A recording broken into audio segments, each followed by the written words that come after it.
हमारे प्यारे बच्चों, मैंने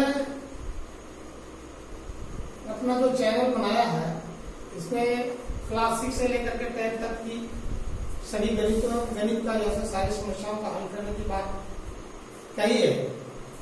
तो ध्यान देंगे, मैं वर्ग 9 के लिए वीडियो डाल चुका हूँ। आज मैं क्लास 10 के लिए वीडियो दे रहा हूँ। यह प्रमेय बहुत ही महत्वपूर्ण प्रमेय है। यह प्रमेय को प्रारंभिक परीक्षाओं में कभी न कभी देखा जाता है।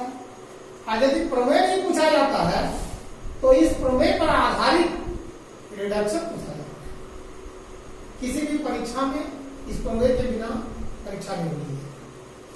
तो ध्यान देंगे कि इस प्रमेय पर हम साबित करते हैं और बहुत लंबाई में भी नहीं जा रहा हूं और बहुत छोटे में भी नहीं करूंगा। एक युक्ति संगत और सारे चीज को उसमें लाएंगे, ध्यानपूर्वक इसको देखेंगे। ठीक है, तो हम लोग आइए पढ़ लेते हैं। यदि किसी त्रिभुज के एक भुजा के समांतर अन्य दो भुजाओं को भिन्न भिन्न बिंदुओं पर प्रतिच्छेद करने के लिए एक रेखा खींची जाए तो ये दो अन्य भुजाएं एक ही अनुपात में विभक्त हो जाती है। यही है। तो आइए हम लोग त्रिभुज बनाते हैं। देखिए,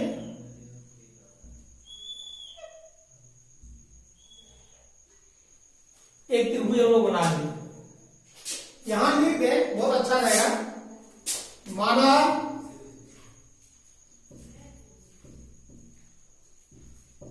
दिया गया त्रिभुज ABC है। इस त्रिभुज का नाम हम लोगों ने रखा, क्या रख दिए बच्चों? ABC।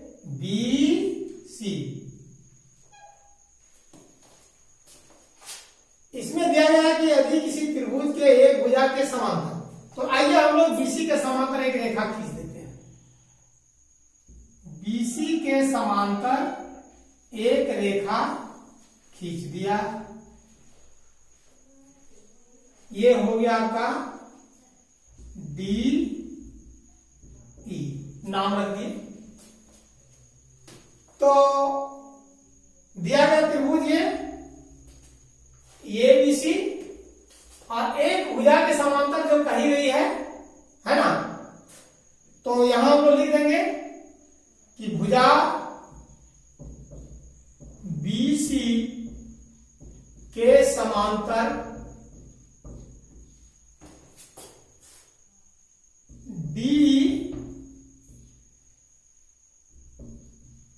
खींचा, रेखाखंड DE खींचा गया है, जो भुजाएं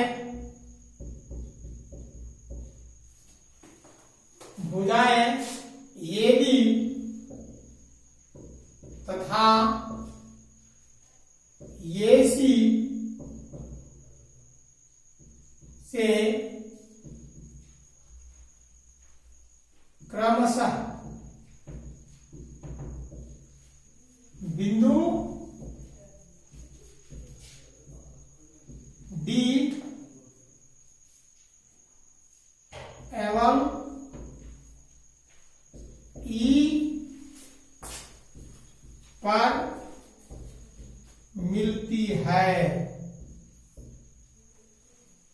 BC के समांतर एक रेखा खींची गई है जो AB से D तथा AC से E बिंदु पर मिल रही है।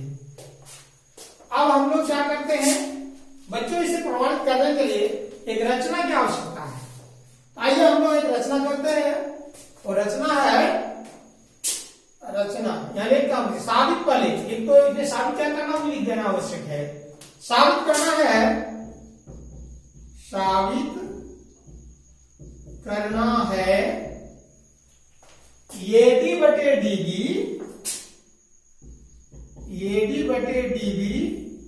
इज इक्वल टू AE बटे EC।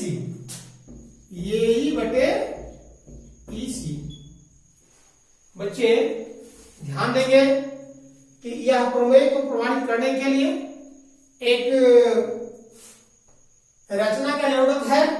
तो रचना में हम लोग क्या करेंगे, बीई और डीसी को मिला देंगे और क्या करेंगे, डी एन और ई एन लब डाल देंगे। तो चलिए इसको हम लोग मिला लेते हैं, फिर रचना लिख दिया जाएगा। बी और सी डी को मिला दिया और डी एन, यहां क्या लिखा हमने, डी एन लम और ई एम लम।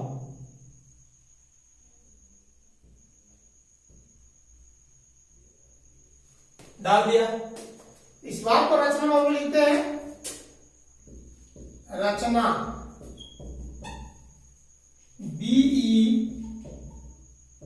तथा सीडी को मिलाया, साथ ही ई एम लंब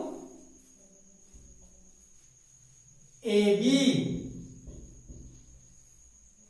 एवं डी एन लंब ए सी खींचा।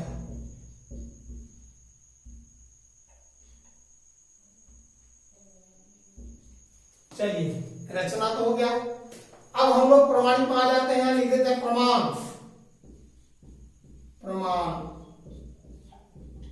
बच्चे ध्यान देंगे, जब किसी भी एक रेखा पर कोई एक लंब रेखा खींची जाती है और लंब के शीर्ष से जो त्रिभुज बनता है, पूरे त्रिभुज का क्षेत्रफल संपूर्ण त्रिभुज के क्षेत्रफल से निकल जाता है। यानी आपको यह समझ में आएगा कि ट्रायंगल एडीई ये समकोण त्रिभुज नहीं है, लेकिन हम सूत्र लिखेंगे कि यह एक समकोण त्रिभुज है। तो समकोण त्रिभुज कैसे है, तो ये ई एन, ये तो 90 डिग्री इधर से समकोण है और इधर से देखिए ई एन डी इधर से समकोण है, दोनों समकोण त्रिभुज है। और जब एक ही आधार एक ही बार में हम यहां तक ले लेंगे तो इसका हो जाएगा। साथ ही जब ट्रायंगल हम यहां लिखेंगे क्या, कि जैसे ये जो है आप देखिए, ये त्रिभुज है आपका एक बी सी डी और एक दूसरा त्रिभुज है बी सी ई। जब बी सी डी का क्षेत्रफल हम लिखेंगे तो निश्चित है इसके लिए भी हम लंब क्या देंगे, यही ई एम। और ई एम लिखने के बाद इसको हम क्या करते हैं, फिर इधर से भी लेंगे, जैसे यह आधार आपका है डी बी और इस त्रिभुज पे भी हम लेते हैं, तो आप ध्यान देंगे इसके लिए भी ऊंचाई में हम ई एम ही लिखेंगे। यानी इस भुजा पर जितने भी त्रिभुज बने हैं उसके लिए सबों के लिए ऊंचाई ई एम काम करेगा। तो आइए प्रमाण में हम लिखते हैं कि एरिया ऑफ ट्रायंगल एडीई,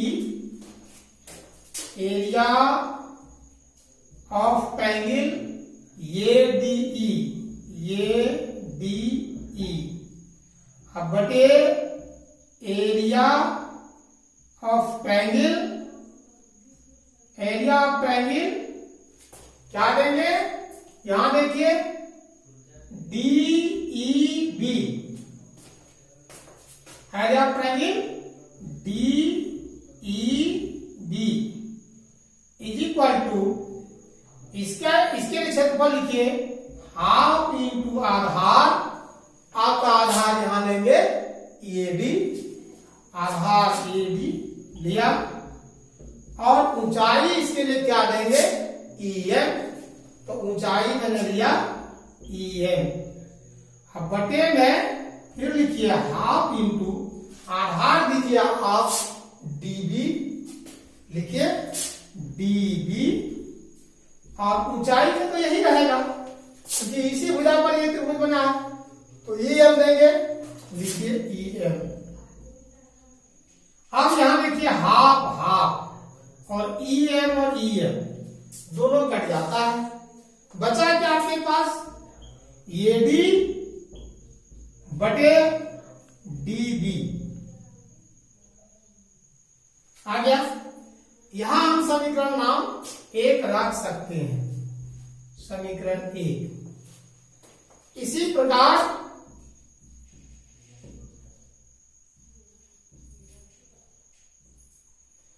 प्रकार एरिया ऑफ ट्रायंगल ADE बटे एरिया ऑफ ट्रायंगल, जैसे हम लोग यहां लिखे थे ADE, और इसी जगह पर आपका ये भुजा लिए थे DEB, सेम उसी तरह से त्रिभुज ADE और इसी जगह से त्रिभुज लेंगे EDC।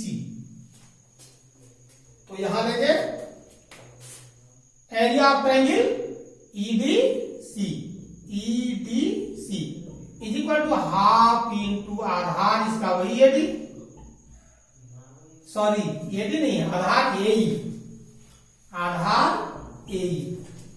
जैसे इसमें AD लिखे थे इसमें लिखेंगे AE, और ऊंचाई लिखेंगे DN, ऊंचाई में दे दीजिए DN। अब बटे में लिखिए फिर हाफ इंटू आधार दीजिए इसका EC, आधार EC, और ऊंचाई हो जाएगा आपका, जैसे इस भुजा पर यही है DN, तो DN, यहां लिखेंगे DN। अब बच्चे ध्यान दीजिए ये हाफ हाफ और ये DN कट जाता है जो ऊपर और नीचे है, बचा है क्या आपके पास, बचा है AE बटे EC। इसका नाम हम लोग समीकरण 2 रख देंगे। आइए अब हम लोग देखते हैं कि एरिया ऑफ ट्रायंगल ADE बटे area of triangle DEB is equal to क्या निकला, AD बटे DB। और यहां क्या पढ़े हम लोग, एरिया ऑफ ट्रायंगल ADE बटे area of triangle EBC is equal to क्या हो गया, AE बटे EC। अब हम करते क्या है, सो ध्यान से देखें जरा सा कि यहां जो हम लोगों का क्षेत्रफल है DEB, ये देखिए DEB, और एक दूसरा ट्रायंगल ये है DCE, जो एक ही आधार D पर स्थित है और समांतर रेखा BC के बीच स्थित है। यानी जब दो समांतर रेखाओं के बीच एक ही आधार पर बने त्रिभुज का क्षेत्रफल बराबर होता है, यह प्रमेय का जो है सो सहारा लेकर के हम लोग इस प्रमेय को प्रूव करेंगे। आइए तो यहां हम लोग क्या करेंगे, इस क्षेत्रफल को बदलकर इसमें लिख देंगे area of triangle DEB, area of triangle DEB is equal to area of triangle DEC, ये वाला। तो हम लोग यहां लिखते हैं this implied area of triangle ADE बटे इसके जगह पर लिख देंगे area of triangle DEB, area of triangle DEB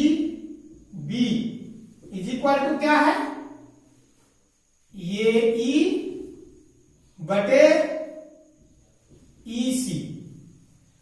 और इसी का हम लोग क्या करेंगे, ये जो समीकरण 2 जो दिए हैं, हम तो चाहेंगे कि यह समीकरण यहां ना रख करके यदि यहीं यही समीकरण 2 रख दिया जाए तो कोई प्रॉब्लम नहीं, यहां क्वेश्चन का हम नहीं रखेंगे।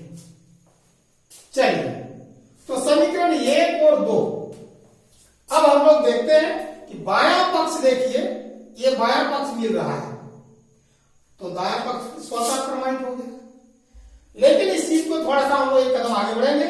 यहां हम लोगों ने जो काम किया कि एरिया ऑफ ट्रायंगल डीबी के जगह पर हम लोगों ने लिख दिया एरिया ऑफ ट्रायंगल, क्या लिख दिए यहां एरिया ऑफ ट्रायंगल ईडीसी के जगह पर एरिया ऑफ ट्रायंगल डीबी।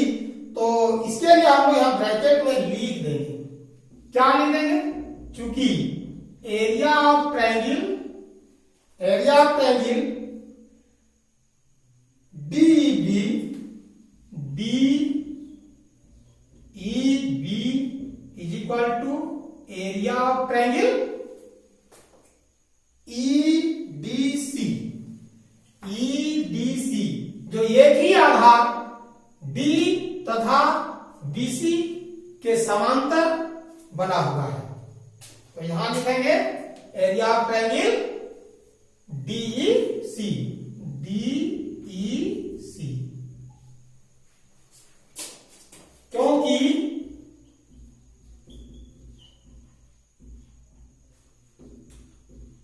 समांतर रेखा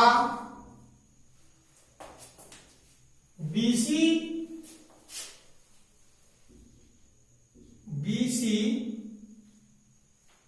समांतर डी के बीच एक ही आधार डी पर बना है। तो ध्यान देंगे, अब समीकरण 1 और 2 से क्या प्रमाणित हो जाता है, अतः समीकरण 1 और 2 मानी 1 में 2 को घटा दिया जाए तो ये मेरा कट जाता है और फिर यह प्रूव हो जाता है। तो यह जैसे हम लोग समीकरण के माध्यम से इसे कट कर सकते हैं, जैसे लिखते हैं इस जगह तुरंत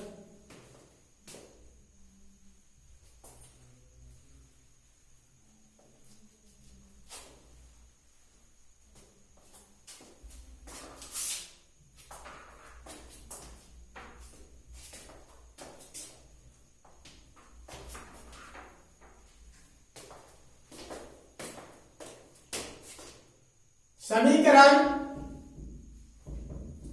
1 घटा 2 करने पर क्या होता है, 1 घटा 2 करने पर एरिया ऑफ ट्रायंगल यहां लिखा गया है ये डी ई बटे एरिया ऑफ ट्रायंगल लिखा गया है DEB DEB is equal to क्या है एडी बटे डीबी, एडी बटे डीबी। और दूसरा समीकरण है आपका एरिया ऑफ ट्रायंगल एडी बटे area of triangle DE B is equal to क्या है ये ई बटे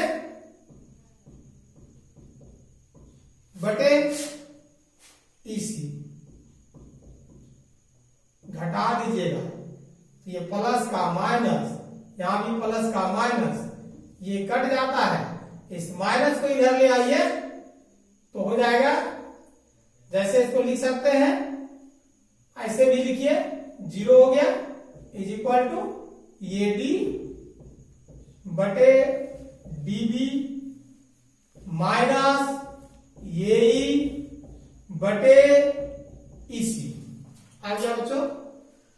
अब थोड़ा सा प्रमाणित के लिए एक कदम और आगे बढ़ते हैं।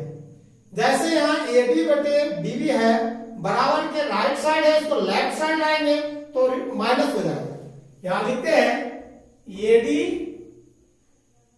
बटे, यहां और लिख दीजिए, सॉरी दिस इंप्लाई एडी बटे डीबी माइनस में आ जाएगा, और बराबर के स्टार भी माइनस में एई बटे ईसी, ये माइनस माइनस कट गया। दिस इंप्लाई एडी बटे डीबी इज इक्वल टू एई बटे ईसी प्रूव्ड। बच्चे ध्यान दें, इस प्रमेय को एक बार नहीं, 2 बार, 3 बार, 4 बार, जब तक इसको देखें, 3-4 बार देखते रहे, स्वतः अध्ययन हो जाएगा। और इस प्रमेय के सहारे जितना भी रिडक्शन है वो सारे का सारे बन जाएंगे, और जो रिडक्शन नहीं बनेगा, जो जटिल बुझाएगा, इसके लिए मैं पुनः अगला क्लास में अवश्य बना दूंगा। धन्यवाद।